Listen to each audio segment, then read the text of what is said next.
This episode of Film And was recorded on February 26th, 2020.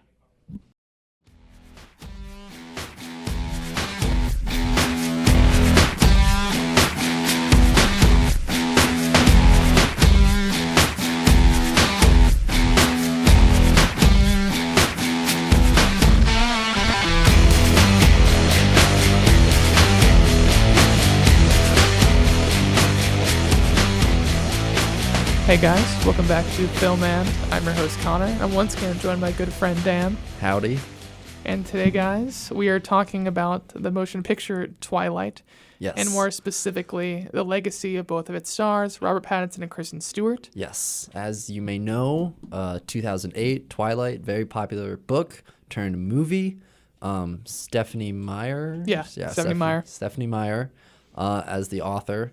And it's Edward Cullen and Bella Swan are played by Robert Pattinson and Kristen Stewart.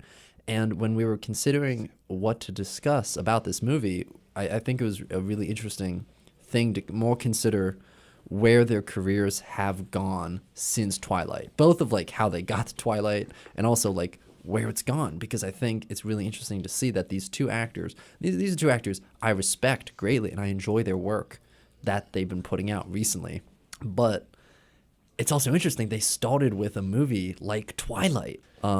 Speaking of, do you just want to start with the career of Kristen Stewart? Yes, Kristen Stewart.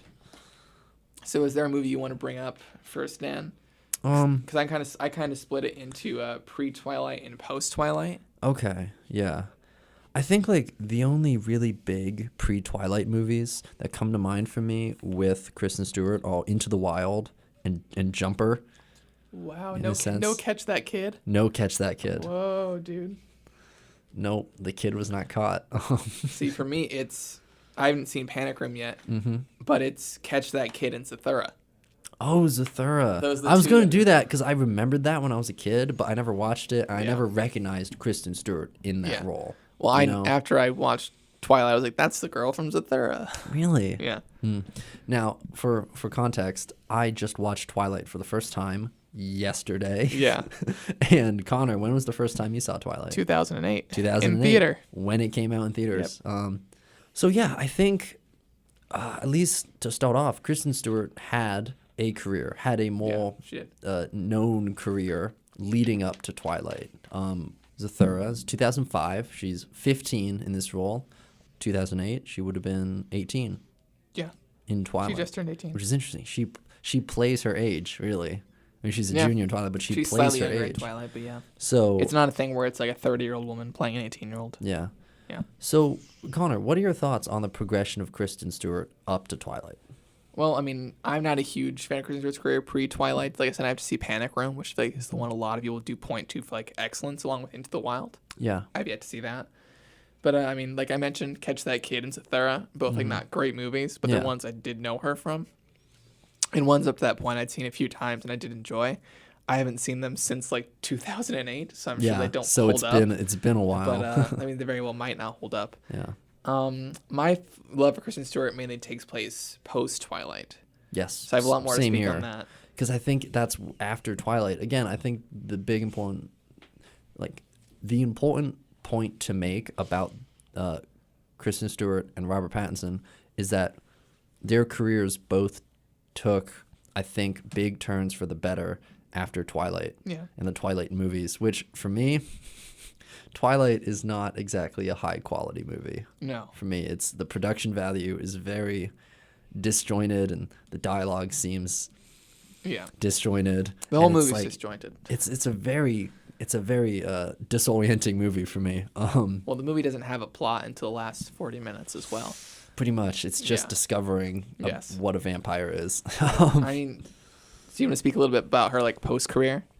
Because I have a lot to say about Kristen Stewart's post-Twilight career. I think there's more to say because I think I just wanted to preface her like pre-Twilight career with just saying, I mean, she started out with somewhat, I mean, in the very beginning, family-oriented, kid-oriented pictures because of course she was a kid. She didn't start out in serious cinema. With the exception of Panic Room and Into the Wild. Exactly. Yes. Yeah. Which I think are two really interesting points for her. Yeah. Landmarks for her. And then going into Twilight as an 18-year-old in the film industry and just hitting it big like that.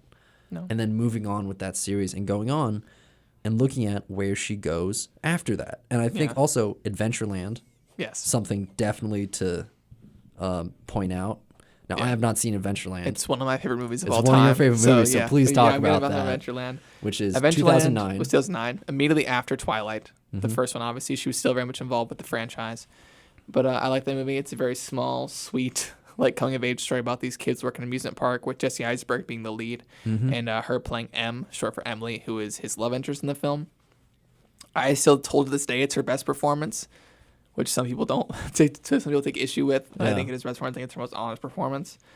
I think maybe a little bit of Twilight has to play into that because she just came off this thing where she's playing this really weird, like reserved character, and that kind of established a stereotype for her. And I think Adventureland is her starting to gently fight back against those stereotypes. Yeah. And I think we full on see that later in her career. Absolutely. What's interesting about her career, as opposed to Robert's, is that she went into more like bigger commercial stuff while he focused mainly on independence. Yeah. And I think it's interesting that now it might be starting to hit that's starting to reverse in a way. Yeah. Because we'll obviously talk about this when we get to Robert Pattinson, but you look at the movies he's slated to be starring in or like heavily involved in this year. The big one filming right now. The big ones. Batman, Tenet. We'll get to it. Anyway, so I think it's another interesting point. Looking at the progression of Kristen Stewart, look at 2012, Snow White and the Huntsman. Exactly. Very big landmark. She kind of hits. You're hitting all the ones the I big listed. Budget, the visual, exactly. The this, the that. Like, and you can't bring up that movie without talking about Rupert Sanders, sadly. Yeah. Yes. Which it's interesting that she did get so much flack for that when he got none of it. For those of you who don't know what that story is, I think this is right after her and Robert broke up. She had an affair with the director, Rupert Sanders, who was married. Yep. And it was a very big deal, and Kristin got a lot of crap for it back in the day. It's interesting he didn't get any really blowback on it, but she suffered a lot of it, especially like bad press in the news. Yeah. It's really interesting.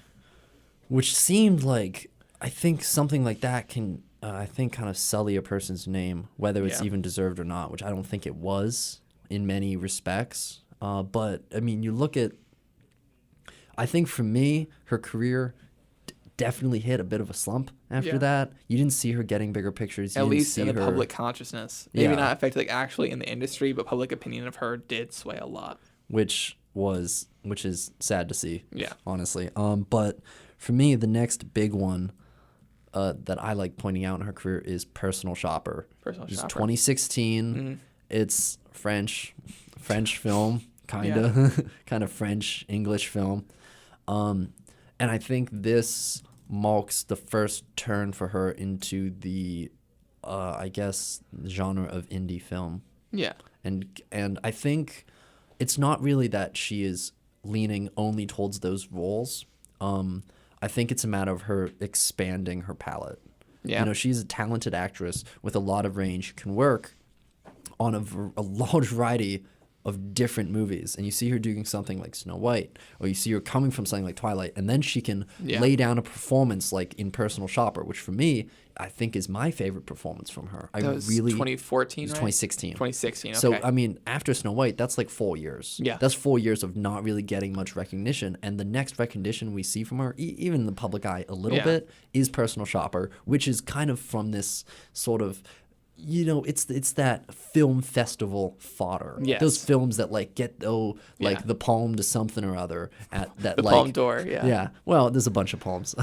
They're everywhere. But that's something like a regular moviegoer wouldn't exactly recognize until you see a movie like this actually gain recognition and gain awards and kind of see that her performance is one of the strongest parts of a movie. Yeah. And I think I don't think she chose this role to prove herself, but I think she just did anyways. Yeah. For me. Well, I think she wanted not necessarily prove herself, but just do something different. Yeah. Because that part of her career, she's still doing indies, but a lot of it is stuff like I'm going to mention a year previous with American Ultra, where there's a lot of stuff where it's just kind of dumb, big blockbuster action movies. Yeah. And I think most recently we actually talked about it a couple episodes back is Charlie's Angels. Charlie's Angels. Which I think she's amazing in Charlie's Angels. I think it's the best energy she's yes, given us in a while. She is. I think it's the kind of movie she should be involved in, is these kind of fun, like zany action movies along with stuff like Personal Shopper. And I've not seen it, but Cloud Stills Maria. Yeah. Where I believe she's the only American actor to win a Caesar, which is a French Oscar. I could be wrong. I would mean, have to look into that. I've heard that. I think I might have just heard you say that, but I think it's I know really she's one of the cool. few to win a Caesar. I don't know if she is the only one. And I think, it's important to, like, let's bring it to the present day. 2019, she is in Seberg as Jean Seberg, and then Charlie's Angels. And this year, Underwater as the star of that film. A big budget, somewhat thriller, horror. Underwater was filmed like 3 years ago. Yeah. It just got put on the shelf, especially with the new Disney-Fox merger. Mm-hmm. Yeah. So, yeah. But I think it's really interesting. I can't really see where her career is going. No. And I think that's somewhat, I think you can see that as worrisome, but also somewhat exciting as well. I think at this point, I mean, I look back at Kristen Stewart's decade of film and see how much variety she's done as an actress. I think this next decade for her could go anywhere. You know, I don't see her fitting into one place doing one thing. She is not just like a name that movies bring in to like have it be a box office draw. She doesn't just do indies. She doesn't just do this or that. I'm excited to see her just continue to expand, you know, and kind of just have a larger, more varied career, you know? I share the same sentiments as you, where since she's done such a wide variety of stuff, I don't really know where she's going. I'm very excited to see where it is going. Sadly, I don't think there'll be a Charlie's Angels 2 as much as you as I would like one, but it'd be nice, but I don't think the box office proved that it could. Yeah. It would not be viable, sadly. Well, Dan, we're going to go to a quick commercial break. It will come back talking about Batman himself, Robert Pattinson. Indoor baseball, anyone? Most party fouls are pretty dumb, but if you decide to drink and drive underage, you could lose your license and your freedom. Learn more at ultimatepartyfoul.org. Brought to you by the National Highway Traffic Safety Administration and the Ad Council. Okay, so Dan, do you want to start out with talking about our main man, Robert Pattinson? Robert Pattinson. All Pats. Robert Atkinson. My man.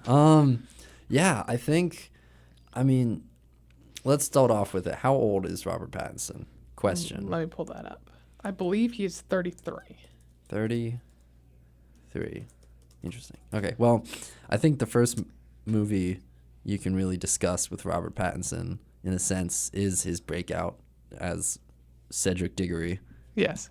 Goblet of Fire, Harry Potter, a somewhat big role in that film. And somewhat of a surprise as a casting choice. Yeah. You know, picking someone who's such an unknown actor. He only had 2 credits on IMDb to his name at this point. He's not exactly someone who's making headlines, but you see something like Harry Potter, and just having that kind of recognition allows roles to open up. Arguably, if Twilight never happened, he'd be the Harry Potter guy as opposed to the Twilight guy. Exactly. Yeah. And then after that, he gets a couple different movies, and Goblet of Fire, 2005, kind of the same point as Zathura, which is a very interesting thing to look at where each of them were, Zathura and Harry Potter. And 3 years later, Edward Cullen, Twilight, 2008. He lands that role, and I think that really just defines his entire career until 2012. When Breaking Dawn Part 2 comes out, the final movie. And I think this is kind of where I have at least a bit of a slump, because I haven't seen Robert Pattinson's work from this era, from like the 2008 to 2013 era. Yeah. But I haven't seen Remember Me and things like that. Yeah. And the only one I recognize on this list is Cosmopolis. Yeah. Which I've seen scenes from. Mm-hmm. But do you know that movie? I have. I've seen Cosmopolis. And? I do not like Cosmopolis. Really? I'm going to bring up another Cronenberg in a little bit. But yeah, Cosmopolis doesn't work for me. It is interesting, like he has just finished Twilight and then he does Cosmopolis. Well, actually, he was obviously finishing Twilight when he was making Cosmopolis. Yes. It's a very much like I need to get distance from Twilight, so I'm gonna make this really weird David Cronenberg movie. Yeah. I get that step in his career. I just think it doesn't really pay off until Map to the Stars, which is 2 years later. 2014. In 2014, yes. Which I Jerome want to talk Fontana. about 2 2014 movies with him, which is The Rover and Map to the Stars. Yes. Which I Okay. think both those movies are exceptional. I don't know, they both prove he can do something vastly different. The Rover, if you haven't seen it, is kind of like this Mad Max-esque, like Australian, like apocalypse drama. Yeah. About him trying to just like get Guy Pearce's character to this group of people who stole his car. Okay. And it's very, very good. It's very contained. Interesting. And he plays, I don't remember his character's name. I guess his character's name is Ray. I just found that right Yeah. now. His character's name is Ray, and he kind of like has this weird, like, Australian Southern accent. Yeah. And he's just like, it's a really unique movie. I can't really describe it to much extent. It's just really weird, like, kind of melancholic, like, It's kind of apocalypse interesting. drama. You know, I feel like I have always known Robert Pattinson to be doing a voice. Yes. Like, I think something really interesting to make a comparison to Kristen Stewart. Kristen Stewart, for me, often just uses her voice. Her Yeah. voice is the distinctive voice that goes into a movie. But It's very Robert true. Pattinson, actually, I feel like is known for just He's always doing an changing his accent, voice. He always kind of has an accent or It's an like how Tom affectation Hardy to a always has character. his face covered. Pattinson's always doing a little bit of a voice. Yeah, absolutely. So yeah, I think it's interesting to look at. This does not just start off with Master of the Stars or Rover. Yeah. He was doing that all throughout Twilight. He was doing it even I would in argue Harry Maps Potter. to the Stars is the most like normal he's like sounded, where you can Yeah, tell it's pretty just much. him talking as Robert Pattinson. Exactly. Which obviously he's getting rid of the British accent because it's an American part. Mm-hmm. But have you seen Map to the Stars? I have not. Oh, do you know what it is? No. Oh, okay. Maps. I guess I'll tell you guys anyway.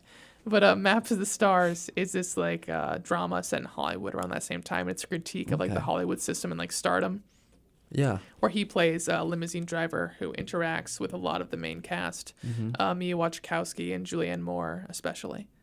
Oh, okay. It's very, very interesting. Interesting, It is on yeah. Netflix, I believe. At least it was when I watched it. So I can't tell you for sure. Yeah. But and then I'm gonna skip over Childhood of a Leader. 'Cause he's- That's a really good point because I won't skip over that movie. Yeah. You don't have to talk about it, Yeah, but you I go will. with Childhood of a Leader. I think this, for me, is the big. This is, I think, Robert Pattinson's personal shopper, in a You sense. think so? It is a completely alt house, festival oriented movie. You know, Yeah. You know, it's very. It's dejected. It's very character based. It's beautifully shot. It's a very bleak movie. It takes place in World War One, and he plays Charles, and also unnamed, the leader, at the end of the film. Spoilers, I guess, light spoilers. And I think his performance in this, I mean, granted, it's minimal, which was always difficult because I feel like Liam Cunningham, who plays the father of the child in the film, really kind of steals the show at many points. Yeah. But Robert Pattinson, as I think his friend Charles, his confidant Charles, his role there is really, it's not defined in the sense of like looking into the plot and seeing what his character adds. But if you consider Robert Pattinson as an actor, deciding to do a role like this, having this character, like, you can't help but think it sort of makes a statement. You know, you consider like what about this movie drew him to this role, Yeah. and what has that kind of opened doors for him since. I feel like for me, this movie states, hey, I'm open to do stuff like this. I am open to be obscure, to kind of expand into indie film, and which I think is why the next couple of years were kind of a I don't know, an indie era for him. I mean, I don't want to put that in a box because Exactly, obviously I get Lost you. City of Z comes right after it. Yeah. In no. his filmography. But you said something about him opening doors, and I think Yeah. you're completely right about that. Even in doors, not just for himself, but for directors as well. Mm-hmm. And do you know the story about how the next one we're going to talk about, Good Time? Good got made? Time, 2017, Good Time, Safdie 2017. Brothers. Well, Robert Pattinson saw a still image from their previous film, Heaven Can Only Wait, I believe is what it's called. Yeah. But the movie's not important because Pattinson's not in it. But Okay, anyway, wow. well, I'm sorry, it's a bit. Let me find it. I think it is called Heaven Can Wait. I've seen the opening scene of that one. It's got Safdie written all over it. Safdie brothers, by the way, directed Good Time. You might know him from Uncut Gems this past year. Got a lot of buzz for that. Adam Sandler, great performance. But yeah, Heaven Knows What is what the movie's called. Heaven Knows What. That's true. But he saw an image still from that movie with the lead actress and like bathed in purple light. Mm-hmm. He saw that on IndieWire. He thought that still was so engaging. Mm-hmm. He asked his management to get him in contact with people that made that movie. He called them and said, "I want to make something with you." And then they wrote Good Time for Robert Pattinson. Yeah. But it's the fact that Pattinson got involved is why that movie got greenlit. Yeah. Just because he saw one still on IndieWire, that opened the door for him to play Connie Nikas, but also them to make that motion picture. Yeah. And I think cool. it's something to say, like, after they got that support from Robert Pattinson, they were able to construct the film around him. Yes. They had someone there that they could depend on to say, this is a character we can really work around. And we can also do something, slightly out of the box because we have some leeway. We have Robert Pattinson. Exactly. And I think that's a really powerful point to say, like, hey, he has some swing. He has some power in the industry to say, like, this is a film, this is a director, this is an aesthetic I appreciate, I want to support, and he's able to actually make those happen. Exactly. And enhance the film itself. It's because of Good Time, obviously, that Uncut Gems got made as well. Yep. Because the Safdies have been trying to make Uncut Gems for a decade now. They have, That's gone through multiple different actors. Yeah. So not just opening doors for him, but also opening doors for people around him. And if we're moving on, I think it would... The logical next step. It would behoove us Yes. to discuss the year of Pattinson, 2019. Mm-hmm. And honestly, it's going to be another year of Pattinson in 2020. But let's discuss 2019 first. We have The King with Timothée Chalamet. Yes. And we have The Lighthouse with Willem Dafoe. Exactly. Robert Eggers directing. The movie that got him Andy win. Yes, he got an Andy win for that. Andy award-winning actor. Andy award-winning actor. Congratulations, Robert. Pattinson. We still have your trophy. You still it's have just in one of our closets. It's a certificate that says congratulations, you won an Andy. But that's true. It is. It's not a trophy, but if you won it, it's yours. But yes, we'll send you a picture of a trophy. What? Have you seen The King? I have only seen parts with Robert Pattinson. Yeah, I've only seen his scenes. I feel really bad about saying that, but he was the only reason I wanted to see that movie. Good. So he's very good in the movie. He is. I very think good.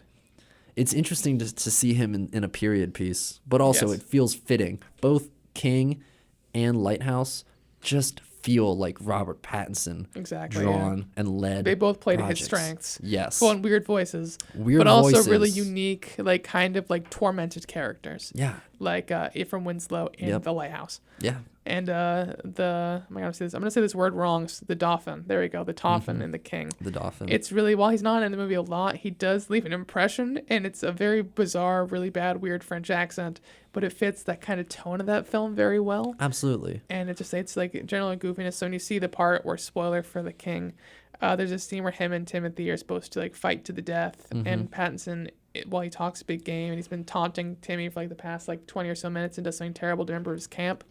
The second Pattinson has to fight, he cannot.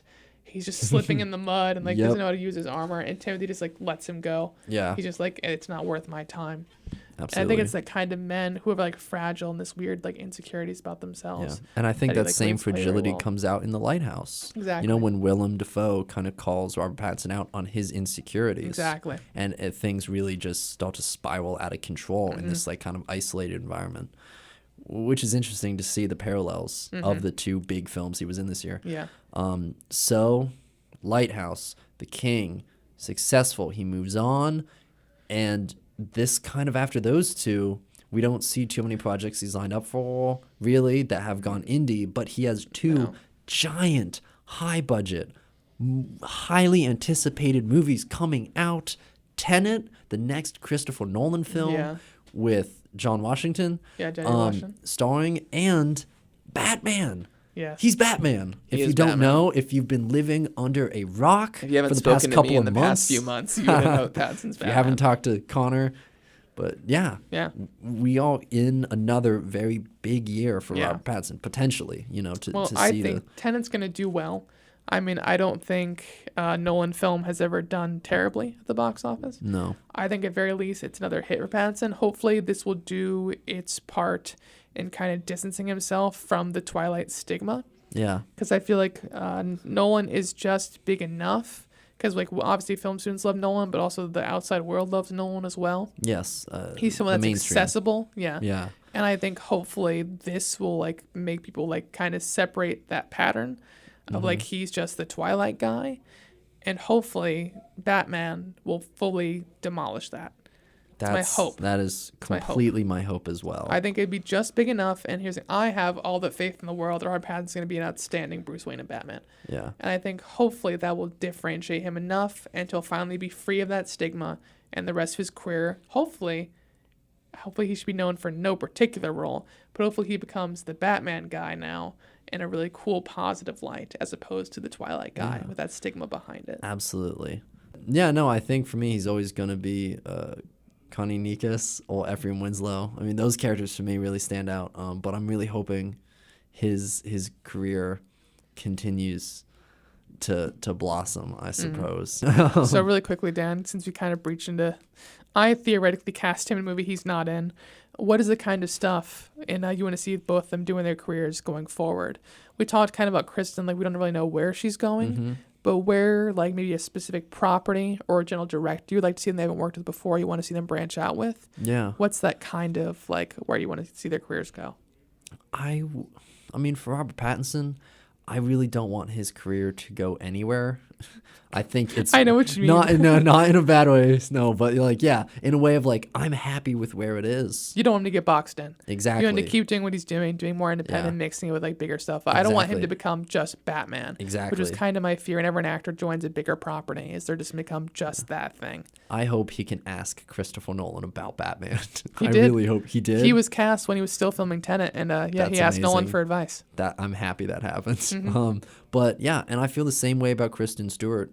I hope she gets recognition from some, not just indie directors, but at least high budget, prolific indie directors. Honestly, I'd kind of like to see her with Denis Villeneuve.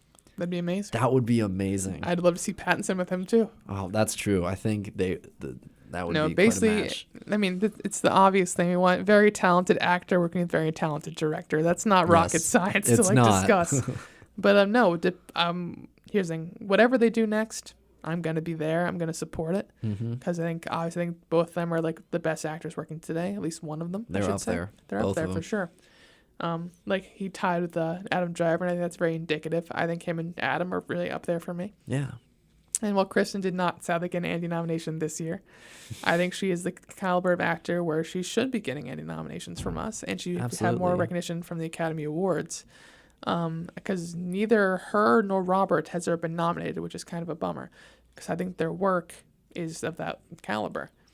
And I was talking to my roommate Steve, where I said, wouldn't it be amazing if Pattinson got his first nomination for playing Batman? Which is not going to happen. But imagine how amazing that would be. I mean, depending on the movie, I don't think it'll happen. No. But also consider Tenet supporting. Exactly. Who knows? Yeah. Who knows how big of a role he has in that film? That could be huge. No. I mean, him and John Washington. If it wasn't for Joker and obviously Heath for The Dark Knight, I would not really think there's a possibility of Batman. Yeah. But I think the Academy is kind of widening their horizons a bit, and the fact that Joaquin got a nomination and won, while Joker is not a very typical comic book film, I don't think the Batman will be either. Yeah. If what they're saying is true, where it does kind of stretch those boundaries, I think we're going to see something really cool and very inventive, and I'm beyond excited to see it. Yeah. Same. But so guys, that kind of closes out our episode. Yeah. If you want to see more about the films we talked about today, or things talked about in previous episodes, follow me on Letterboxd at Cranberry18. That is CRAND Berry 18. Okay, guys. See you later.